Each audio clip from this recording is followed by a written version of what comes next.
Il y a un moment où il va se planter. Et dans les réseaux sociaux, Kofi l'a dit, Ferry l'a dit, Jimé l'a dit, Bonabo. Très bon, ma femme, les réseaux sociaux. Au monde, tu as la technologie. Jimé, moi, ça, excusez-moi, sur le babongo. Ce qui est vrai, de vrai, généralement. Je ne dis pas généralement, ils entourés des cons. Généralement. Donc des gens qui ne sont pas intelligents. Si tu es mon corps, Afrique Info avec Franck Semaï qui est dans Kala. C'est dit n'importe quoi. Blanchard Moussaka, nous devons finir avec un piano. Nous devons finir avec un niki.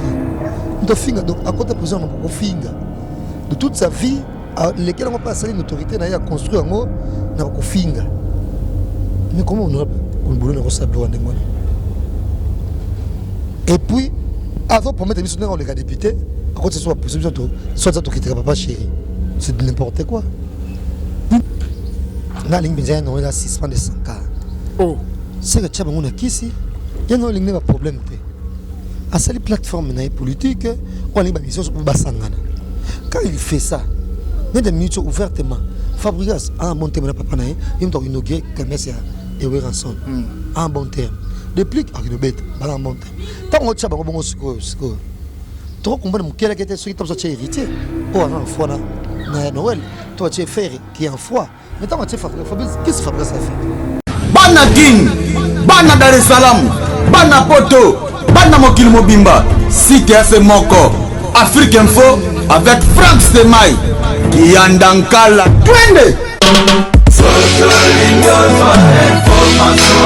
X-Bass Marandura Franck Semaï Yasika Eye na Kinshasa. Restaurant l'Orangerie. Restaurant l'Orangerie. Koutia Kousia Balala. Na spécialité na bango. Poulet au makala. Poulet au makala.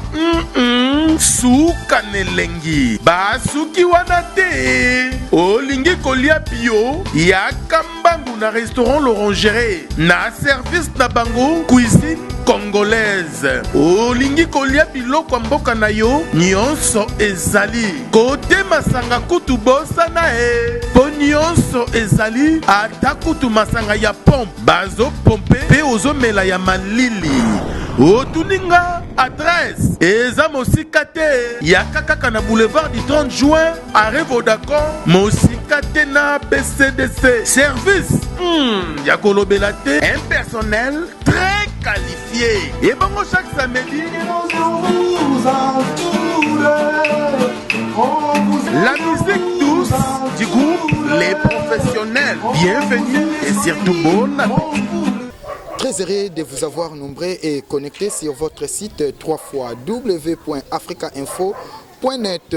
Grande est ma joie et légitime est ma fierté de recevoir sur ce plateau les responsables du site Gossip DRC News. Il s'agit bien de Jazz Kavoulou, mesdames et messieurs, sur ce plateau Jazz Kavoulou, bonjour. Bonjour Président Rigen, bonjour Namadé Sobola Lelo sur Africa Info. Encore une fois, je suis très sûr qu'on va passer une excellente entretien avec vous. Et je remercie déjà tous ceux qui sont branchés. En même temps, bon anniversaire. Une année à Ori Laël Ngambani. Et merci, bon anniversaire également à mon ami depuis Paris, Mike Lovalova. Je crois bien que c'est les bébés. Bon anniversaire également. Je crois bien que c'est. Bon anniversaire également à Rafini Toumba. Merci. Je crois bien que notre bébé, c'est bien le bébé. La grande de la République, Julie Ketima et son papa, le président Adonis. Oui. Mon président, on est ensemble. Tozara Rabana. Madame Guy, hein? Merci vraiment. Et ça l'a bien. Alors, Jazz Kavoulou. Mokonza Koningisa. Ce qui est l'autre bien kolukayo.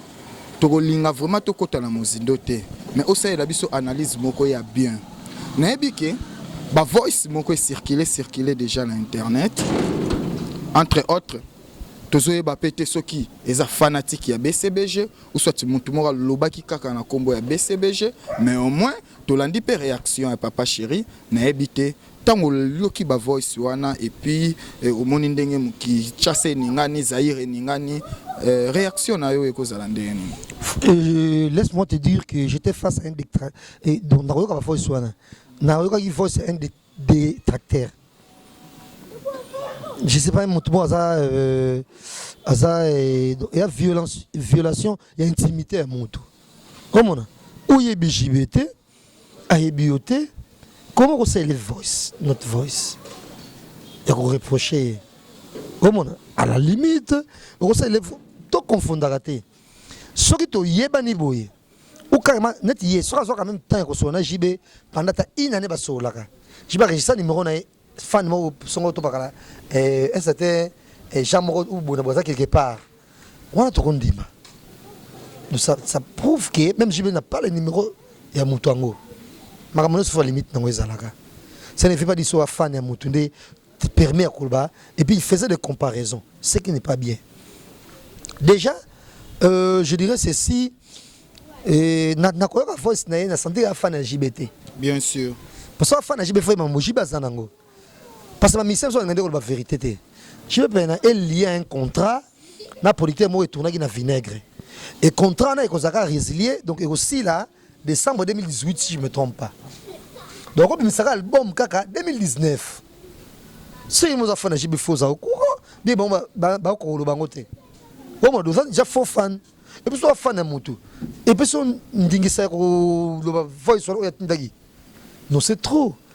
Des fois même là médiocre une autorité dans ça. Ça me saoule des fois tu vois quelqu'un qui t'appelle que tu connais pas qui t'appelle directement ou qui t'envoie des audios sur WhatsApp pour te dire news et musique par exemple. Oh, news et musique. Tellement ça partout dans internet. News et musique il y a partout dans internet, news et musique il y a partout. Comment on peut bien sur news et musique? Bon, entre parenthèses. Et puis, nous avons bien yo donc dire que biso tout ça c'est l'homme soutien la vie comme mon émission. Na musique. Obenga na obenga na comme si sont en famille. Neta bande konanga. Et bien parce que so mususu. Tout na matanga mo boy. Tout que quand tu visite l'hôpital, tout m'appelle et tu me poses des questions ba bonabo. Comment des fois ça fatigue. Nga na vie na nga qui téléspectateur. Ta même émission mo bande na un message. Entre les gens nga na un message de l'émission. Wana comme je n'ai cité na ta émission TV. Bon un message. Attends un message à tout le monde. Comment? Donc déjà c'est assez bon aboyé. Et puis JBD dès départ. Na m'a dit expliquer-moi mon kila ba émission sur to salaire. JB a trop système le connaît et nyoka longo. Bien que génération nyoka longo té. Comment? Et puis toi yeba paye. Bah JB c'est bêta quand unité de maison mon na stade on a bêta tout ça. Azan na âge à ça mon belé. Mais même na Amérique na âge à JB pas les femmes qui les pieds. Comment? Na 51 même les États-Unis. Ba star makasi ya âge wana ba 12 mois mon ralenti kotaka. Comment? Excusez-moi. Sikoyo bisonde mingi na kin. Tolingi ba mission na biso même ba yaya ba boaka ba album au besoin réaliser bango. D'autres albums qui marchaient pas mais c'est pas bien.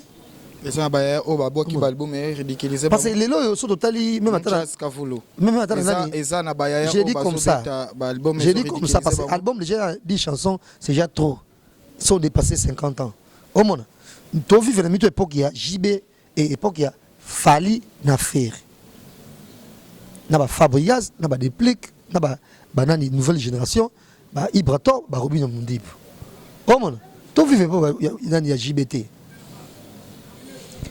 Trace Afrique parce que ça va aller là les gars na Trace Afrique les gars ba Trace Bonaboy même na Trace tout le monde était mixé sénégalais ou malien ou Bonaboy il y a ba ou ba nigérien il y a ba âge on ba 50 va passer en boucle moi quand des abaolek comment beaucoup ça va mixer surtout comme dictateur moi africain oyo ba ça va tsaka yango moni lelo ba mixé belé oyo ba na motema likundu ba on ko tcha banani ba mixé o ba ça la page mulunge comment les comment ça attend ngo je pense à l'époque na bango c'était bien azana et penano nyoka longo homme connaît musicate ya 15 ans ça n'a pas nous on obeta musique né baza au monde mais baza sur la compétition té baza sur la compétition té donc JB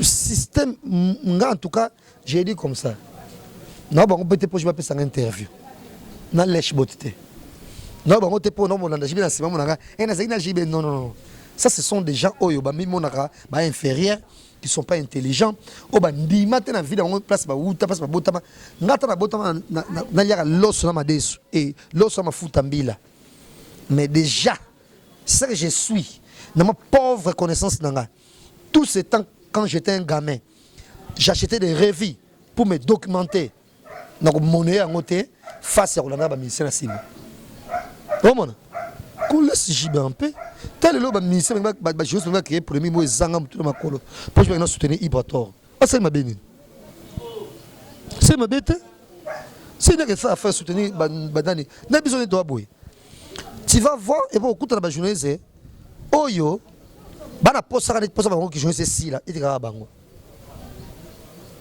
bref année c'est pas juste ça ça journaliste interview nous devons moi nga jani ça jazaï oh mon bah de nous surtout si c'est une interview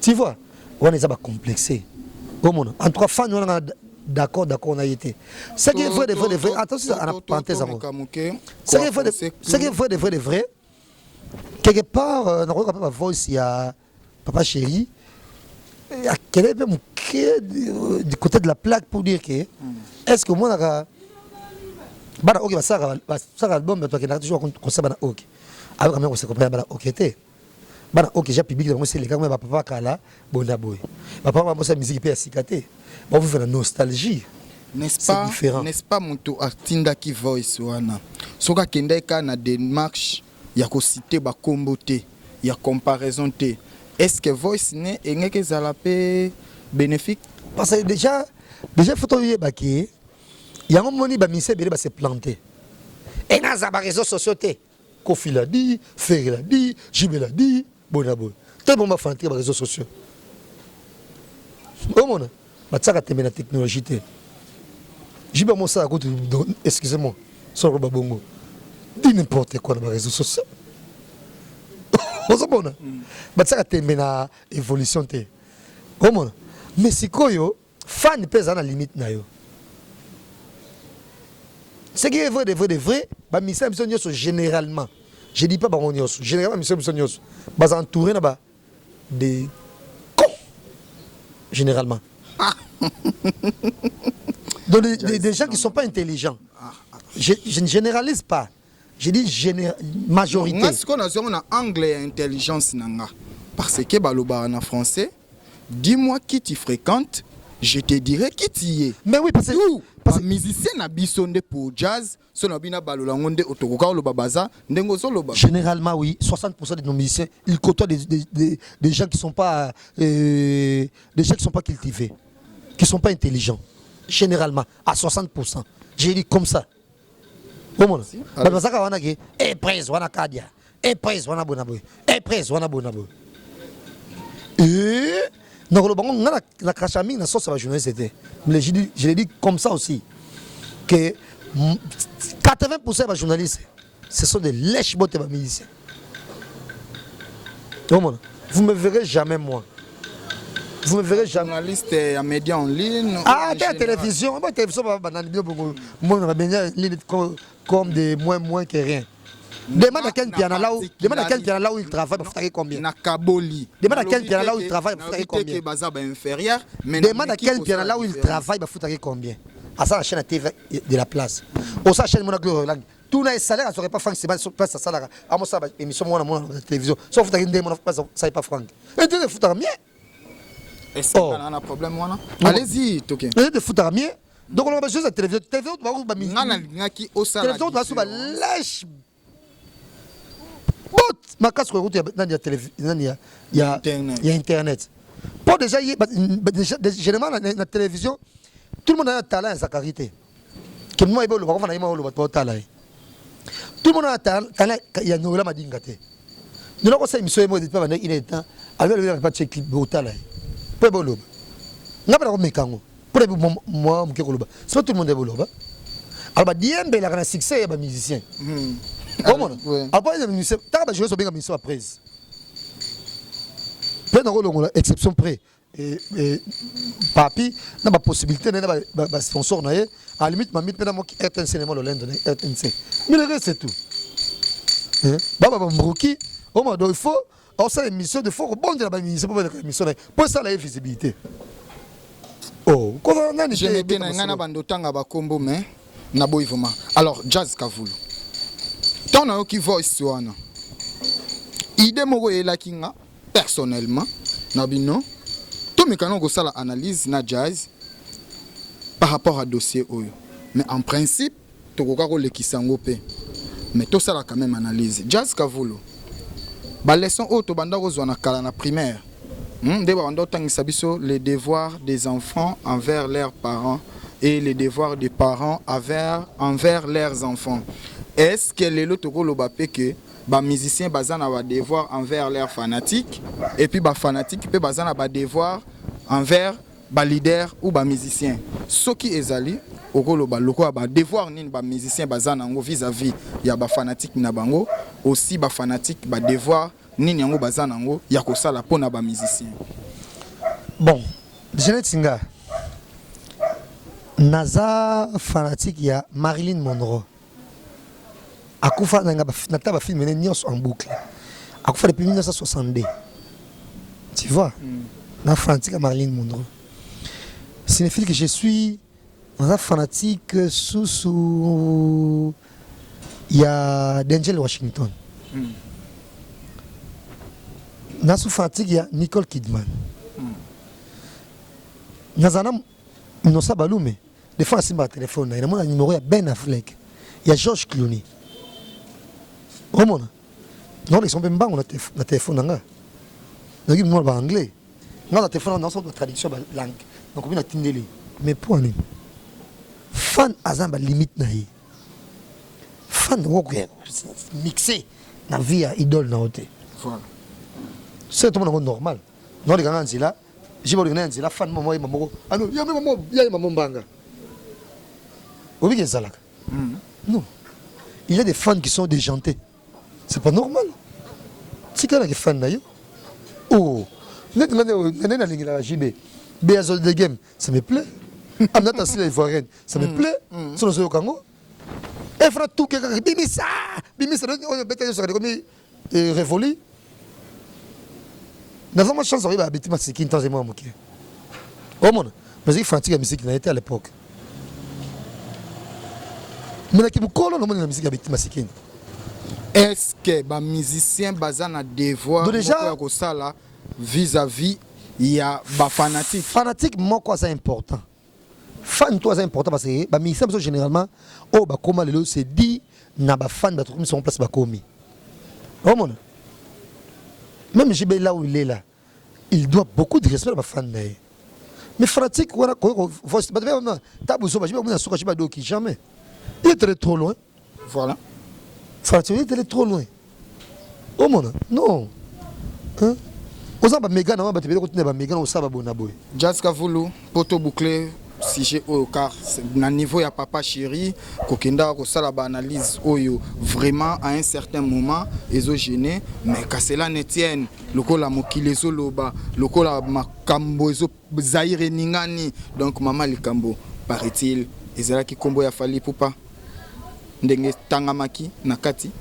Bon, là c'était que non en boucle et tout, voilà. Donc, n'est-ce pas, combo ya fali lisou nde ya ko matisa biloko misusu o esala ki tension et mata. Non déjà comparaison, comment on compare fali na JB. Non. Faut même pas. Comment? Faut même pas comparer bango. Mais pourquoi pas comparaison? Il y a un devoir nous en aux akara. C'est vrai, faut viser excellence, oui. Mais là, on ne peut pas te classer ou comment te comparer et si facilement, tu as un problème. Comment? Tu as un carré pour les Japonais, mais d'une autre manière. À la limite, moteur en face, il y a tout cas, tu as un problème dans la salle. T'as bon, mais Mouton, c'est inconnu. Il te doit du respect. Il peut pas t'approcher pour te citer des noms. Merci. Et puis ça, là, émission, quoi, mais propre, ton camarade, ah, mais pour moi, pendant 5 minutes, émission, Mikolo. On est intéressé à l'émission, Mikolo, voilà, propre, tu vois, on a un respect. Pour avoir l'action qui t'a l'émission, ça émission bien, l'émission. Alors, c'est comme fan, oh, il y a bito mon na vie. Et comme quand même manque de respect. Jazz net na information. Et information. veut frôler humiliation.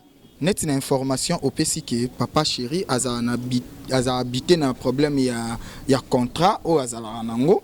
Alors il faut quand même et contrat wana ici là en 2018 au bongonde en 2019 abimisa disque sika. Mais n'est-ce pas ba communicateur, ba porte-parole, il y a BCBG argument na bango, il y a liboso ngeke zana yango au lieu de ndenge mutu wana lobi nga na ozo soutenir yepete au lieu de ba masese et consort. Bon, déjà, porte-parole, la vérité. Mais ça, tu vas dans le Kouta.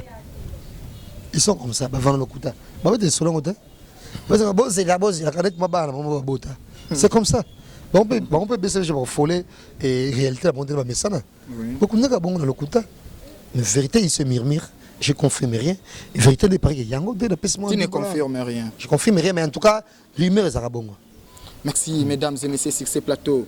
Jazz Kavoulou, vous remarquez vraiment Ndengazo qui est Nabiso, Elengezali, Jazz Kavoulou, merci pour l'analyse. Ils ont ça là vraiment bien. Je fais un clin d'œil à celle qu'on appelle la baronne de Genève, Maman Tété Liengo. La baronne de Genève, la maman de Fatima Miguel, famille royale, Yannico Hitler 007, sans oublier Mercico, il y a Gobe Lisha. Depuis Londres, merci. Un enfant pas comme les autres, c'est-à-dire la première dame de Lausanne. Aussi, sans oublier mon président Franklin Maboussi, il y a Betty Maboussi, Mobala Mande fois Pembe, c'est-à-dire barbe argentée. Et ça l'a vraiment bien, Jazz Kavoulou. Et de même moi, je salue le président Adonis Ngambani. Bon anniversaire à Prince Ori, Laël Ngambani. Une année déjà, les Kibongo, il y a Coco Mills, bon anniversaire. Bongo, nous avons fêté Bongo.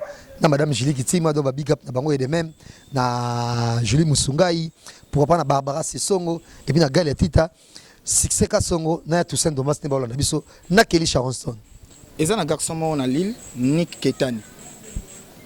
Le chouchou de G7 Matadi, Nick Ketani, c'est-à-dire aller là, analyse na au fort, na profiter, na pesa beauté, aussi na Clermont-Ferrand, Eg Kiangoudi, c'est-à-dire mes condoléances, ma grande sœur, ma sœur, le Moïse de la famille, na niveau à Bruxelles, kuna Nenette Lukao, mes sincères condoléances, et ça va bien. Jazz Kavoulou, Maman Likambo, Blanchard Mosaka, candidat. Ah, n'importe quoi. C'est dit n'importe quoi total. C'est dit n'importe quoi total. C'est là cette fois-ci, on a comment sentir c'est que la classe politique elle a changé. Tout le monde a côté sabato sika na politique. Tout le monde a côté sabato culture. Tout le monde côté musu bato balé ba côté politique, mais biso côté tout le monde bato culture bato mboami. N'est-ce pas? Eza initiative moko alloué. Déjà na telembo. Naoze la bat oyo. Balinga ba niaiserie. Ba finga ba commentaire. C'est dit n'importe quoi. Blanchard Moussaka, nous doit finir ba Ken Piana. Nous doit finir ba Maniki. Nous doit finir donc à côté président ba finga. De toute sa vie, lesquels n'ont pas salé une autorité n'a ya construit en haut n'a pas finga. Mais comment honorable on boulot ne ressemble à n'importe. Et puis avant pour mettre émission dans les députés, à côté soit possible soit ça qui papa chéri. C'est n'importe quoi. Dis n'importe quoi. Dis n'importe quoi. C'est ça le barassin veut dire que Mayele vous se tromper. C'est pas de l'intelligence. À la limite, il faut avant d'attendre pendant 5 ans à se ressourcer, à ça lavage de il comportement dans le passage de la télévision, ça c'est le moment où on peut sa candidature. Mais quand on a Zaboye, à la minute où on a un micro, on a clasher ce qu'il fallait. On a clasher sur Madame CDJ. On a clasher sur Songolo Pakala. D'être considéré comme un député. C'est bon, ça va casser. Le gars, comme son député, honorable Blona, soit sur 100 de coups, il va couper sa candidature. Ton dit même aussi quoi. Bon, pour ça, beaucoup évoluer. C'est n'importe quoi. C'est n'importe quoi. Jazz Obi qui dit bandé kako lo babon. En 1987, na reine ya Bush le père. Et ça na actrice moro. Mais 87 c'est qui reine président Reagan. Reagan, Bush le père c'était en année. Bush le père après Reagan. Après Reagan 88. 88 parce que déjà et on sait que Bill Clinton a gagné. Le président Bill Clinton. Déjà, non, c'était Bush le père. Il y a 4 ans, c'était 88-89.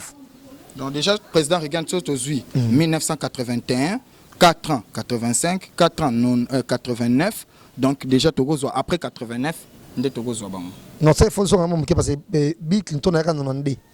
Si je ne me trompe pas, je ne pense pas que Bill Clinton a gagné. Bush le père, n'a rien à Bush le père. C'était en 89 ou 88 na Bossani. Bref, tant que président Sika, bah mbaki na Hollywood, na star à Hollywood. Tant que les gars pesa bambote, les gars pesa bambote. Bah présenté que notre tam sus oyo, Arnold Schwarzenegger, pesa bambote. Ben celui qui après Inter pesa bambote, Inter pesa bambote. Et comme bah mon temps on dit Candice Bergen, été, il y a un pesa bambote été.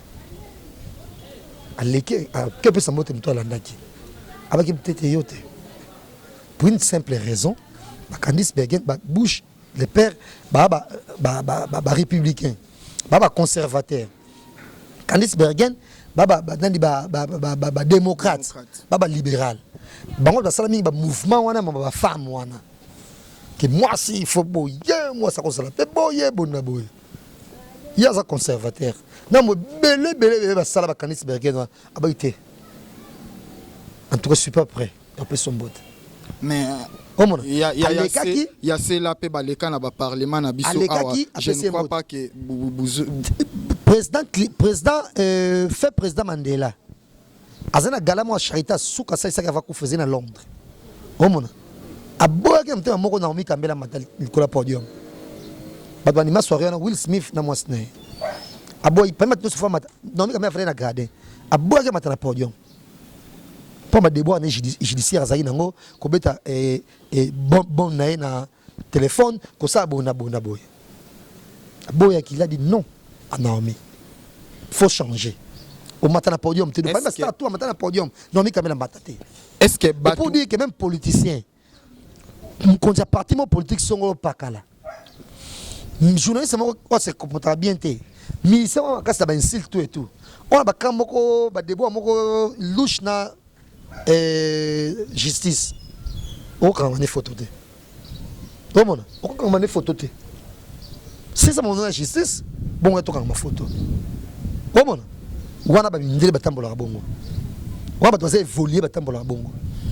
est-ce que wana eza sous d'autres sié? Est-ce que awana Congo logique wana ezala? N'est-ce pas ba misusu pe ba leki na parlement ngona ba mikolo leki awa ba continuer susu. Tu dis qu'on est bongo. On est sur bongo kas.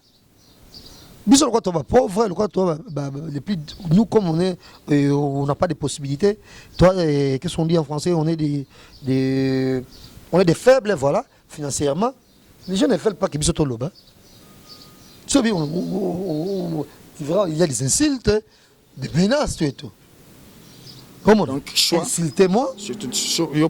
Choix honorable à Bologne pour Blanchard Moussaka est un mauvais choix. Un très mauvais choix. On s'affichait n'a été. À quoi qu'on s'affichait n'a été. De ce que on s'affichait n'est pas une célébrité, oui. Apprendre à Ranine. Niaiserie, apprendre à insulte. Je sais que tu soutiens les insultes. Hormis Blanchard Moussaka, il y a aussi un concert à Zakuna. Il y a aussi un concert à travailler avec Patrick Bologne. Non. C'est que mon a Blanchard Moussaka. Il y a un dit ça succès parce que bisous sont journalistes tant qu'on est député provincial en conception prison ne tout qui travaille pas chéri. Il y a un projet communal dans la salle. Habité n'a pas vendre la guitambote. Je ne sais pas parce que pour les gens qui ont 40 ans, Moi qui te pas chez Wami Miken Piana. Lokola obi que au cité qui combo ya Sankara de Kuta na profiter vraiment tokende na on a lisolo ya Sankara de Kuta le plus vite possible pour payer ça là bien na Sergino Munzila ya Lorraine. Ah, je comprends. Donc t'as compris solo ya t'as compris 87% Rigen. Pourquoi on a Rigen? Et 87 il y a fin à Rigen. Bien sûr, deuxième mandat na pour 81 premier mandat et puis avec aussi ça deuxième mandat na pour ça là deux mandats. Merci à Sergino Munzila, ya Lorraine Chika Munzila, hein, maman finale et ça là bien centralisation de Paris. Et pour, il y a Jacques Pombo. Pour commenter pour ceux qui sont NTPTP, centralisation de Paris, il y a Jacques Pombo. Na kati Paris wana ezo sala bien. Tobo ça veut dire que investir les États-Unis c'est en janvier ou quand début février. C'est très naturel du monde comme ça se fait assisté na janvier et puis quand même 87 wana bouche ça qui voir il se peut faut pas ça la mandat moko et jazz au moins loi na ebi ke cours no linga mingi ya histoire.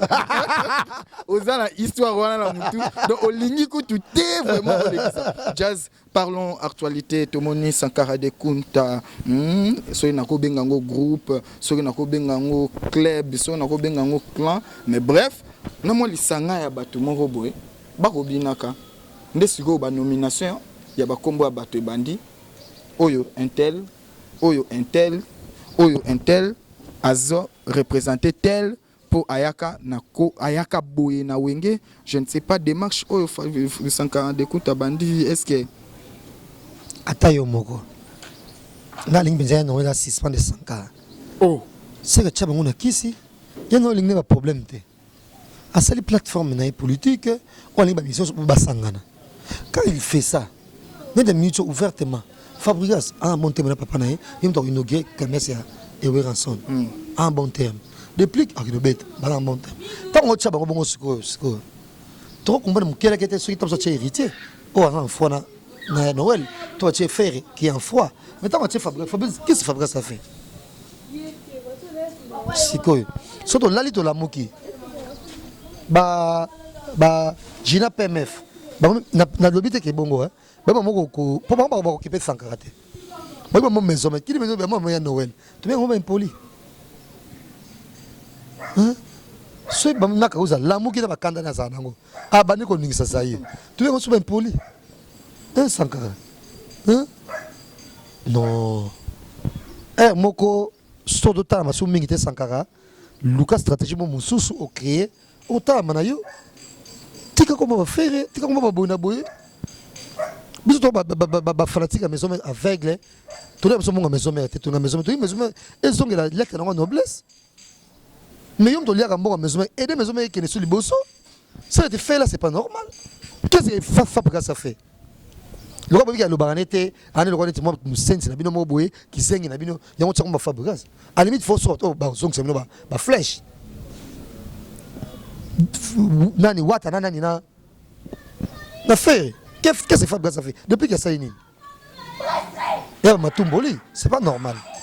Alors c'est pas normal Jazz Kavulu to comme na suka na olinga vraiment message mo va me pousser ezala par rapport d'abord ya papa chéri oyo papa chéri alors le bisa été yomoko non message vraiment à l'endroit ya ba fan ya BCBG à l'endroit ya batoyo misusu bazaki quand même les na réaction ya papa chéri aussi papa chéri na lignée nae déjà à omonana aza vraiment coriace alingi di n'importe quoi tenam groupe mais pour na yo Jazz Kavulu nini koka ko bakisa na o tiko en tout cas je na ko bakisa rien parce que fan si Remoza idole mutu siko on nga bin album ouais ça la kala il koki soute attends la correction il y a 2 ans je la contane ici la kozongela fan ou solo tout kaite bien sûr comment fan on a une impolitesse comme on a fait normalement pas chéri cracher bon bien sûr à cracher des fois voilà comment c'est tout ce que j'ai à dire et bien on va pas on y so ba sous-estimer ba tout allez là bas commentaire insultez-moi bo finganga ngana informé au par et ko sala nga élocoteur ngana informé par rapport à Blanchard Moussaka. Le système géopolitique de notre pays se base sur le nom et non sur les idées. Donc bakota la teke jazz nde muto amayele baya bachaye loboko ou ba voter bakota la ke oyo nde intel yende intel preuve année ba honorable belé babima pona ba kombo et non pona ba idée lelo ozomona teke bandeko pe bana ba kombo nde to bana Congo bakocha muto bacha na bango bacha na bango donc on a sur le bateau parce que déjà quand on a presque ma ça va merci non pe nzala ni na te vitongo ça va merci vitongo te yo ba merci ça la merci Nabino bon no cha président Rigen Pangi confiance au bois que la Nick Ketani biso voilà l'enfant gâté de la G7 Matadi biso ba kwa Simon Kimbangu biso bana bazaïr tu as toujours dans mon éducation na biso dans mon Rigen grâce à Frank Semai, mon abazaï, Pessousou, ensemble, ça n'est kitoko, bon, on n'est jamais baniézeri. Bon, on soutenir le code, bon, on soutenir, soit à Boulembinga, bon, soutenir ta président, ça me souka la plaisir, Kakanet Olingara. Mais j'ai big up spécial à mon président Adonis, David Lutet et Gao Show, les 15, bon anniversaire, et trésor pour les valables, lobby, bon anniversaire à Prince Ori, Laël Ngambani, les 18. Bon anniversaire à Julie Kitima. Donc, tous en bango de Sebso, souka la plaisir. Donc, merci vraiment. Merci. Et grand merci à Safi Mbomba également, vrai chéri. Merci et salut bien vraiment Jazz Kavulu. Merci. Nasepeli Nabiki, une fois actualité exacte là je pense encore à la première dame de Lausanne, Mexico, ya Gobelisha, parent Yaridj Andé Louawa, un enfant pas comme les autres, et sans oublier la baronne de Genève, Mama Tete Liengo, baronne Azalara, toujours Moko, ils ont ça là vraiment bien. Ma maman, la japonaise José Basaki a Emetana depuis Zurich, Masolo Kitoko, mon président Franklin Maboussi, il y a Betty Maboussi, couple Moko toujours combattu mais jamais abattu. Ils ont ça là bien derrière la caméra Château Kolo. Ils ont ça là vraiment bien Masolo au na réalisation na Château Kolo. Bana poto bayo qui est lengi. Merci à Maël Sadiki aussi à l'américaine perdue au Congo. Sans oublier Franck Dissouka, Stemai. C'était bien là. Le président Reagan Ouassi soit à la présentation et d'ici là portez-vous bien. Au revoir.